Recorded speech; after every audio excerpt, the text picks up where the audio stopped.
They say that sometimes your worst moments lead you to your best ones. I never believed that until the night I knocked on apartment 5C. Let me tell you how it all started. My name is Maya, and 3 years ago, I was living in a tiny apartment in downtown Portland. Not the fancy part of town, just a regular building with creaky floors and thin walls. I was working at a coffee shop until it closed down without warning. One day I had a job, the next day I had nothing. I tried everything. I applied to every store, every restaurant, every office that was hiring. But rejection after rejection piled up like the bills on my kitchen counter. My savings disappeared fast. Groceries, bus fare, phone bill. Before I knew it, I was 3 months behind on rent. 3 months. Do you know what that feels like? Every morning I'd wake up with this heavy weight on my chest. Every time I heard footsteps in the hallway, I thought it was someone coming to evict me. I couldn't sleep. I couldn't eat. I was drowning, and nobody knew. The eviction notice came on a Thursday evening. I remember because it was raining, the kind of rain that feels like the sky is crying with you. I sat on my old couch, holding that paper with shaking hands, reading the words over and over. Final notice. You have 7 days to pay or vacate. 7 days. Where was I supposed to go? I had no family in Portland. My friends were all struggling just like me. I felt so alone, so scared, so completely lost. That's when I thought about her. Sarah Chun. She owned the building and lived in the penthouse apartment on the top floor. I'd seen her around maybe 5 or 6 times in the 2 years I'd lived there. She was always dressed perfectly, always on her phone, always busy. She seemed like the kind of woman who had everything figured out. I was terrified of her, honestly. She wasn't mean or anything, just intimidating. Successful. Put together. Everything I wasn't. But that night, with the rain hammering against my window and the eviction notice in my hand, I realized I had no choice. I had to talk to her. I had to try. I remember walking up those stairs like I was walking to my own execution. Each step felt heavier than the last. My heart was pounding so hard I thought it might burst out of my chest. When I reached her door, I just stood there for a minute, trying to breathe, trying to find courage I didn't have. Finally, I knocked. 3 soft taps that sounded way too loud in the quiet hallway. She opened the door, wearing a simple sweater and jeans. Her long black hair was down, and she looked different than usual. Softer somehow. Less intimidating. But her eyes, those dark, intelligent eyes, they saw right through me. "You're Maya from 3B, she said. Not a question, just a statement. She knew my name. I don't know why that surprised me so much. I need to talk to you," I stammered. "About the rent. I just need more time. Please." She looked at me for a long moment, and I felt like she was reading my whole life story in my face. The struggle, the fear, the desperation. Everything. "You're already 3 months behind," she said quietly. "If you can't pay, I'll need to find someone who can." "I know. I'm looking for work. I'm trying so hard. I promise I am." Something shifted in her expression. Her eyes softened just a little bit. "You shouldn't have to beg for something so basic," she said. Then she stepped back from the door. "Come inside, Maya. Let's talk properly." I couldn't believe it. I thought she'd slam the door in my face. But she was inviting me in. I walked into her apartment, and it was like entering a different world. Everything was beautiful and warm. Soft lighting, comfortable furniture, plants everywhere. It smelled like jasmine tea and vanilla candles. She poured 2 cups of tea and sat down across from me. "You don't have to be afraid," she said gently. "I'm not a monster. I know what it's like to struggle." That surprised me. This successful, elegant woman knew about struggling? "I want to help you," she continued. "But I need something in return." My stomach dropped. "What do you mean?" She smiled, just a small curve of her lips. "I mean a deal. You help me with things I need, and you can stay. No rent." "What kind of things?" I whispered. "Company," she said simply. "I live alone in this big apartment. I work all day. I come home to silence. Sometimes I just need someone to talk to. Someone to share a meal with. Someone who's just there. I stared at her, trying to understand. Was this real? Think about it, she said. No pressure. But Maya? She looked at me with those deep eyes. Sometimes we all need help. There's no shame in that. That night changed everything. I just didn't know it yet. I said yes. What else could I do? But I want to be honest with you. I was confused. What did she really want from me? Companies seem too simple. Too easy. Nothing in life is ever that easy, right? The next day, I got a text from her. Come up for dinner at 7. Just like that. Simple. Direct. But my hands were shaking when I read it. I spent the whole day nervous. What do you wear to have dinner with your landlord, who's also kind of saving your life? I changed my outfit 3 times. Finally, I just wore jeans and a nice blouse. Nothing fancy. I didn't want to pretend to be something I wasn't. When I knocked on her door at 7, she opened it wearing a black dress that looked expensive and elegant. Her hair was styled perfectly. She looked stunning, and I felt so out of place. Come in, she said warmly. I hope you like pasta. I made too much, as always. The apartment smelled amazing. Garlic, tomatoes, fresh herbs. She'd set the table beautifully with candles and flowers. It felt intimate. Personal. More than just a landlord and tenant having dinner. We sat down and at first the conversation was awkward. She asked about my job search. I asked about her work. Small talk. Safe talk. But then, slowly, the conversation got deeper. She told me about growing up poor in Seattle. How she'd worked 3 jobs to put herself through college. How she'd saved every penny to buy this building. How she'd sacrificed relationships and friendships to build her success. I thought having everything would make me happy, she said, looking into her wine glass. But success is lonely, Maya. Nobody tells you that part. I understood that. Not the success part, but the lonely part. I've been lonely too, I admitted. Even before I lost my job. This city is full of people, but somehow I always feel alone. She looked up at me then, really looked at me, and something passed between us. A recognition. Like we saw something in each other that we'd both been hiding. You're easy to talk to, she said softly.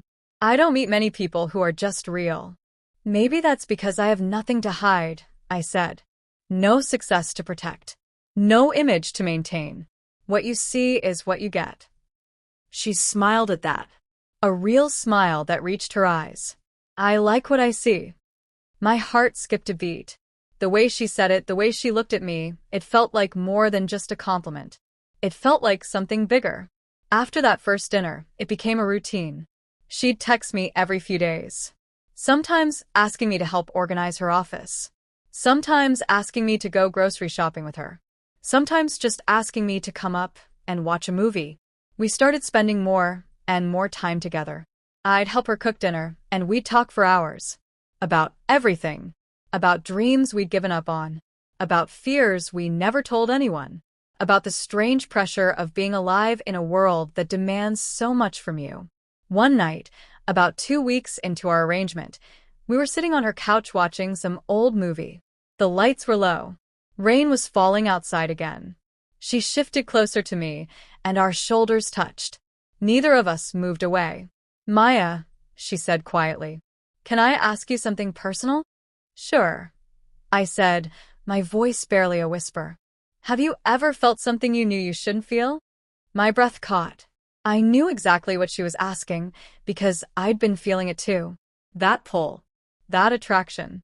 That dangerous awareness of her every time we were in the same room. Yes, I admitted. She turned to look at me, and her face was so close. Me too. The air between us felt electric. Charged. Like right before lightning strikes. I knew I should move away. She was my landlord. This was wrong. This could complicate everything. But I couldn't move. I didn't want to move. I don't know what this is, I whispered. This thing between us. Neither do I, she said. But I know I think about you when you're not here. I know I look forward to your texts. I know that for the first time in years, I actually want to come home. Sarah? I started, but I didn't know how to finish. She reached out slowly. giving me time to pull away, and brushed a strand of hair from my face. That simple touch sent shivers through my entire body. "We don't have to figure it out tonight," she said. "We don't have to figure it out at all, if you don't want to. But I needed you to know. I needed to be honest." I nodded, unable to speak. My heart was racing so fast. That night, I left her apartment in a daze. Everything had changed again.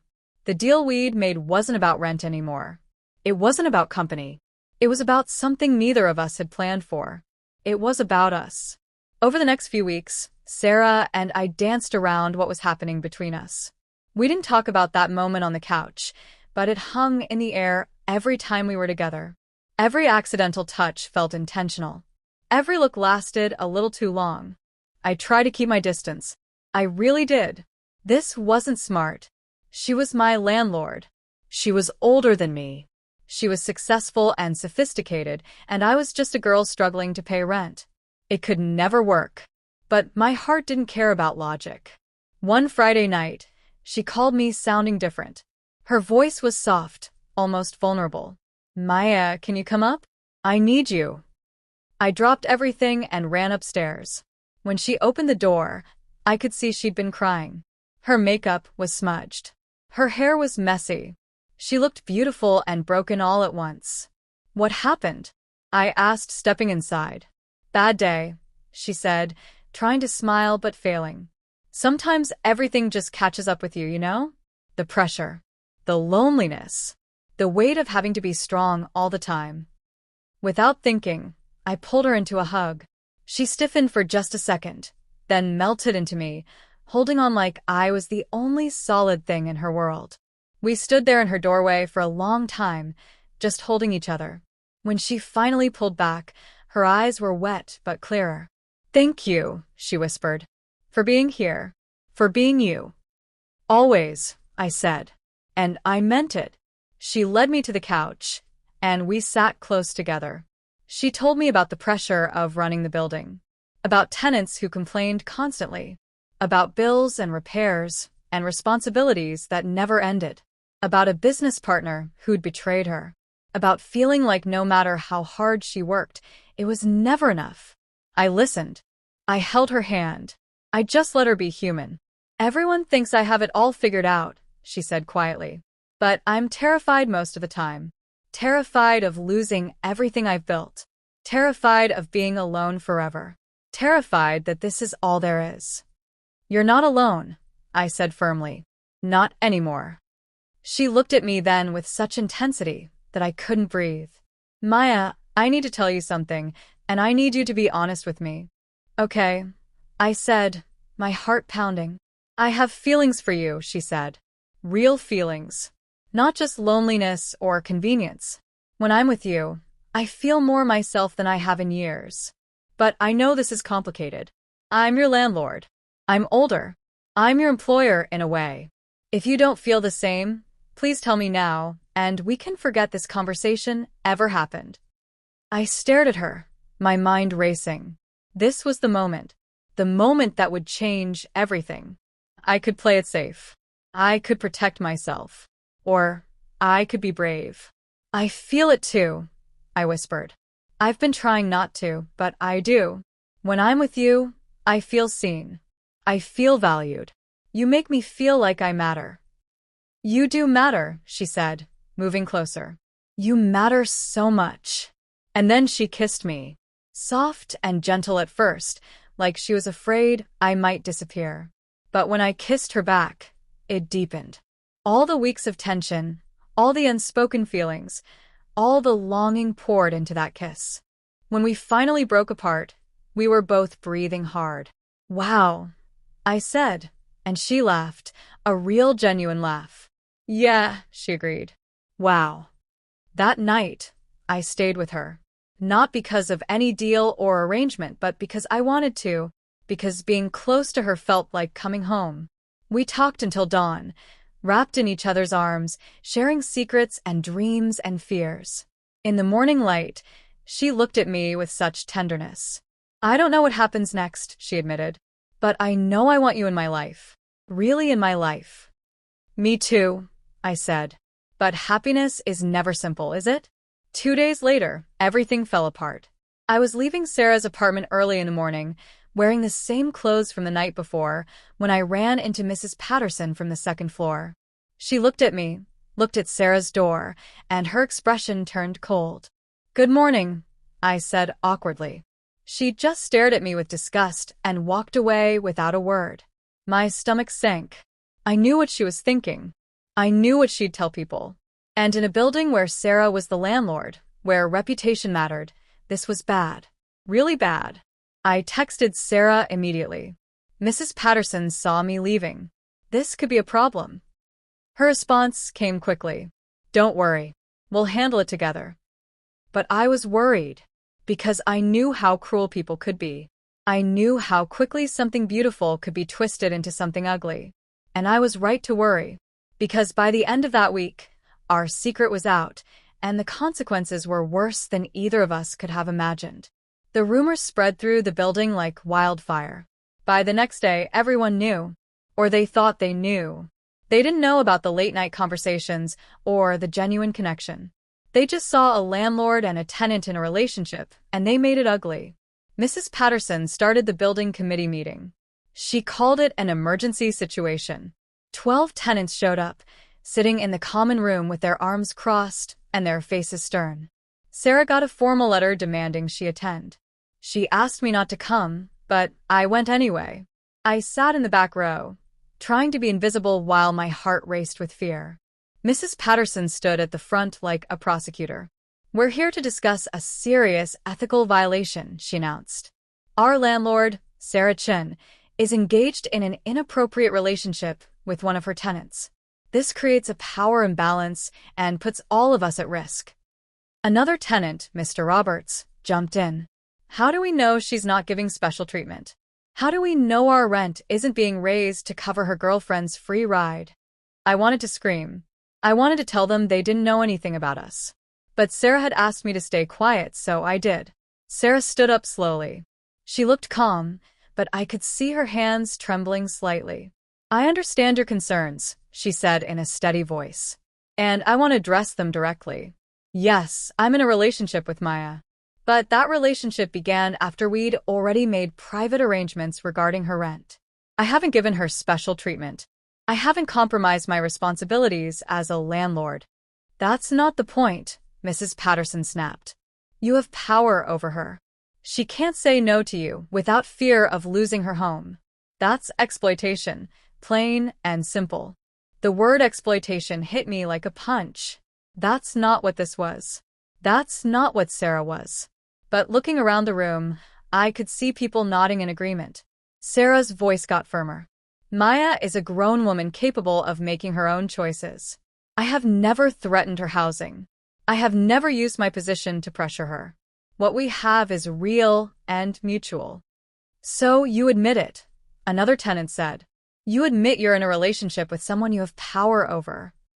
"I admit I fell in love," Sarah said quietly. "And I refuse to apologize for that." The room erupted in arguments. Some people defended Sarah. Most didn't. I sat there watching the woman I cared about being attacked, being judged, being reduced to a predator by people who didn't know her heart. Finally, I couldn't take it anymore. I stood up. "Stop," I said loudly. Everyone turned to look at me. "Just stop. You want to know the truth? Fine. I'll tell you." Sarah shook her head at me, silently begging me not to, but I continued anyway. 3 months ago, I was broke and desperate. I came to Sarah begging for more time to pay rent. She could have evicted me. She could have thrown me out on the street. But instead, she helped me. She asked me to help her with things around her apartment in exchange for not paying rent. That was it. A simple arrangement. I took a breath, looking around at their judging faces. But over time, we became friends. We talked. We laughed. We shared things. And yes, we fell in love. Not because she pressured me. Not because I felt I had no choice. But because she's kind and smart and lonely just like I was. Because we saw each other as human beings, not just landlord and tenant. "She's clearly been manipulated," Mrs. Patterson said. "She's defending her abuser." I'm not being manipulated, I shouted. I'm a grown woman making my own choices. And I choose her. I choose this relationship. If you have a problem with that, then the problem is yours, not ours. But it didn't matter what I said. The committee voted to formally complain to the building's management company. They demanded Sarah either end the relationship or sell the building. They gave her 2 weeks to decide. After the meeting, Sarah and I went back to her apartment in silence. She poured 2 glasses of wine and sat down heavily on the couch. I'm sorry, she said, her voice cracking. I'm so sorry I put you through that. You didn't do anything wrong, I said, sitting beside her. We didn't do anything wrong. I might lose this building, she whispered. Everything I worked for. My whole life is in this building. My heart broke seeing her so defeated. What are you going to do? She looked at me with tears in her eyes. I don't know. I don't know if I can choose between you and everything I've built. Is that terrible? Does that make me awful? No, I said, even though it hurt. It makes you human. That night, we held each other and pretended the world outside didn't exist. But we both knew a decision was coming. And we both knew that no matter what she chose, someone was going to get hurt. The next 2 weeks were the hardest of my life.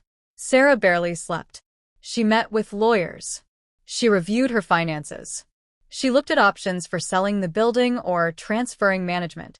And through it all, she grew more distant from me. I understood. I really did. This was her life's work. The building represented everything she'd fought for. Her independence. Her security. Her proof that she'd made it despite everything. How could I ask her to give that up for me? For us? But it still hurt. Every time she pulled away, every time she got lost in thought, every time she looked at me with that mixture of love and regret, it hurt. 1 week before the deadline, she asked me to come to her apartment. When I arrived, she looked exhausted. There were papers spread across her coffee table. Her eyes were red. I need to talk to you, she said. My stomach dropped. This was it. She was going to choose the building. She was going to end things. I tried to prepare myself for the pain. Maya, I've spent this whole week trying to figure out the right answer, she said. And I realized I've been asking the wrong question. What do you mean? I've been asking myself what I can afford to lose. The building or you.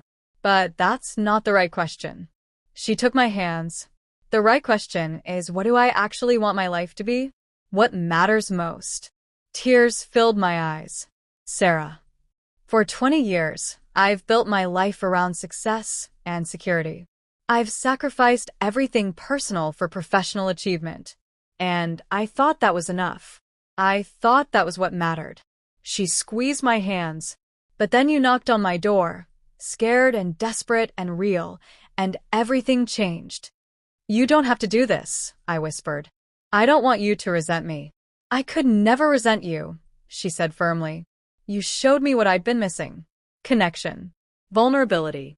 Love. Real love, not some theoretical future love I kept putting off. She stood up and pulled me to my feet. Tomorrow, I'm going to that committee meeting. And I'm going to make an announcement.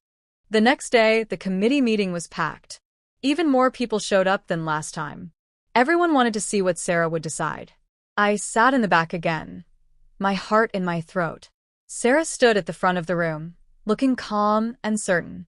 Thank you all for coming, she began. I know you're waiting for my decision about the building and my relationship with Maya. I've thought about it carefully, and I've made my choice. The room was silent. You could hear people breathing. I'm transferring ownership of apartment 3B to Maya, free and clear, Sarah announced. As of this morning, the paperwork is filed. She owns her apartment, which means there is no longer any landlord-tenant relationship between us. There is no power imbalance. There is no ethical violation. Gasps rippled through the crowd. Mrs. Patterson's mouth dropped open. You can't just, someone started. I can and I have, Sarah said firmly. Additionally, I'm hiring a professional property management company to handle day-to-day operations of this building. I'll remain the owner, but I'll no longer be directly managing tenants. This removes any conflict of interest.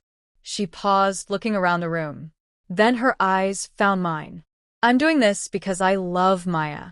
Because she's worth more than any building. Because life is too short to choose security over happiness. Mrs. Patterson stood up angrily. This is ridiculous. You're throwing away everything for some girl you barely know. I know her better than I've known anyone in years, Sarah said quietly. And she's not some girl. She's the person who reminded me what it means to be human. To be vulnerable. To be brave enough to want something more than success. She walked over to where I was sitting and held out her hand. So yes, I choose her. I choose love. I choose a life that's about more than just work and security and fear. I took her hand, tears streaming down my face. The room erupted in mixed reactions. Some people were angry. Some were moved. Some just looked confused. But I didn't care about any of them. I only cared about the woman holding my hand, the woman who just risked everything for us. That night, back in her apartment, she kissed me softly. No regrets, she whispered. Are you sure? I asked. You gave up so much. I didn't give up anything, she said. I gained everything. I gained you. I gained a life worth living instead of just surviving. 6 months later, we're still together. Still learning each other. Still choosing each other every day. The building has a great management company now. Sarah started a consulting business she loves. And I finally found a job I'm passionate about at a nonprofit. We're not perfect. We still have hard days. But we face them together. Because that's what love is, isn't it? It's not about perfect circumstances or easy choices. It's about finding someone worth being brave for. Someone worth changing for. Someone worth choosing, even when choosing them costs you something. Sarah taught me that. And I hope our story reminds you of it too. Sometimes the best thing you can do is knock on that door. Take that risk. Choose love over fear. Because you never know what's waiting on the other side. Thank you for listening to my story. If it touched your heart, if you've ever taken a risk for love, I'd love to hear about it in the comments below. Remember, love isn't about having everything figured out. It's about finding someone worth figuring it out with. Until next time, be brave. Choose love. And never be afraid to knock on that door.